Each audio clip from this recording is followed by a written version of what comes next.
মাতের জন্য আমরা এখানে উপস্থিত করেছি।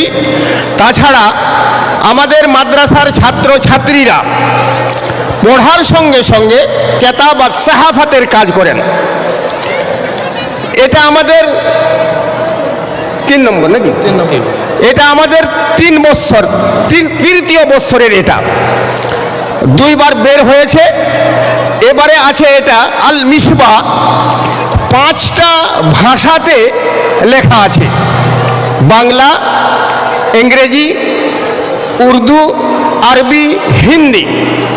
আমাদের মাদ্রাসার ছেলে মেয়েদেরকে শুধু আরবি আর উর্দু শেখানো হয় না, বরং হিন্দি শেখানো হয়, বাংলা শেখানো হয়, ইংরেজি শেখানো হয়।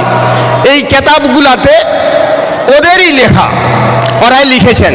তো এই কেতাবের ইজরার জন্য এখানে আমরা সকলের কাছে দরখাস্ত করছি যে আপনারা একটু এদিকে তাওয়াজ্জু দিবেন। আর আমাদের ফজিলাতুল শেখ আব্দুর রহমান আল আদিল আল মাদানী হাফেজাহুল্লাহ তাআলা, ইনি নাসেহানা কালেমাত ছেলেদেরকে বলবেন এবং কিছু আরও মূল্যবান কথা বলবেন। এটাই ওনার কাছে আমার অনুরোধ।